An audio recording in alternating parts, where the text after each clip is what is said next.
Santiago del Carmen Maria, the queen of crowning thoughts. Supreme shenanigans. Ballot drama unfolds, oh honey.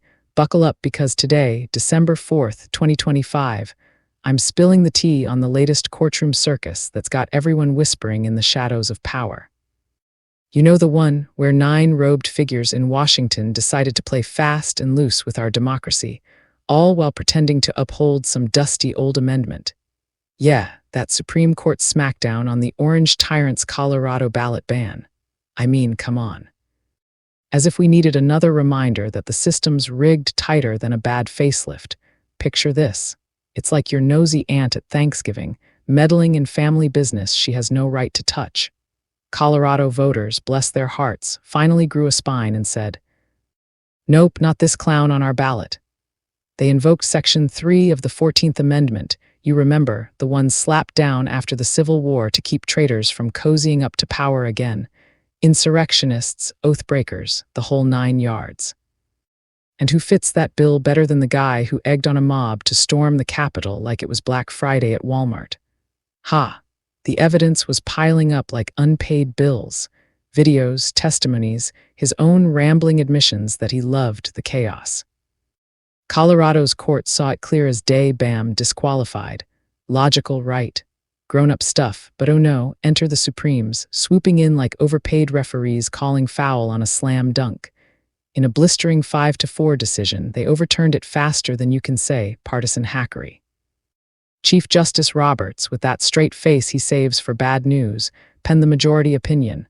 States can't go rogue on federal elections. Only Congress can enforce this insurrection clause against presidential candidates. What, since when, the 14th Amendment doesn't whisper federal only. Anywhere, it's a blanket ban on anyone who's ever sworn an oath and then flipped the bird to it. But sure, let's pretend history's a suggestion, not a rule. The conservatives, Thomas, Alito, Gorsuch, Kavanaugh, nodding along like bobbleheads, while the liberals, Sotomayor, Kagan, Jackson, dissenting with fire. Sotomayor's partial dissent. Chef's kiss, she called it out. This isn't just about one man. It's a green light for any oathbreaker to waltz back in. With fear for our democracy, I dissent, she wrote. Damn straight. If that's not a mic drop, I don't know what is. And get this, the 3 Trump-appointed justices, they couldn't even pretend to recuse themselves. Gorsuch, with his Colorado ties, sat there stone-faced, voting to kneecap his old stomping grounds. Talk about conflicts of interest thicker than fog in a scandal. It's like letting the fox guard the henhouse, then acting shocked when feathers fly everywhere. Laughter echoes through the halls of justice, doesn't it? Or is that just the hollow ring of hypocrisy? The orange tyrant, of course, crowed victory from his gold-plated perch, tweeting something about total exoneration and the people have spoken. Exoneration, please. This wasn't a trial, it was a technicality tap dance. He still presided over an attempted coup. January 6th wasn't a peaceful stroll, folks. It was a seditious shitshow with zip ties and gallows on the lawn. Over 1,200 charged, convictions stacking up like Jenga blocks, and yet here we are, one step closer to him slithering back into the Oval. Now, don't get me started on the what-ifs screaming in my skull. Imagine the precedent. What if a state tried this on some other firebrand? Suddenly, it's chaos, right? But nah, the court bent over backward to carve out this president exception, leaving the insurrection clause toothless for the top job. Why? Because God forbid we hold a former leader to the same standard as a dog catcher. It's selective blindness, pure and simple, blind to the mob, the lies, the fight-like-hell rhetoric that lit the fuse, and the MAGA diehards, they're popping champagne, chanting "Witch hunt over," as if this erases the blood on the marble steps. Wake up, sheeple. This isn't vindication, it's a velvet rope around accountability.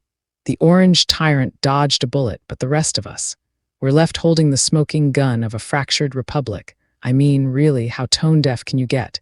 The man lost the popular vote twice. Yet clings to power like a bad rash.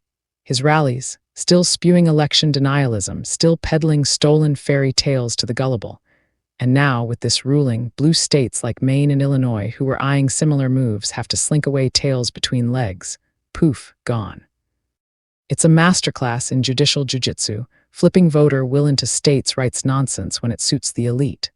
Ha, if only they applied that energy to, say, gerrymandering or dark money floods. But no priorities, am I right? The dissenters nailed it. Kagan warning, this creates a special rule. For presidents, Jackson blasting the majority for insulating insurrectionists from consequences. Boom, truth bombs dropping left and right while the winners high-five in the shadows, and let's roast this a bit, shall we? The orange tyrant, strutting like he conquered Everest, when really he just hired the best lawyers money can buy, your tax dollars, funnily enough, propping up his endless legal circus. Over 90 felony counts hanging, and this, a participation trophy. It's insulting, downright infuriating. Yelling from the rooftops here, this isn't justice, it's a joke with a gavel.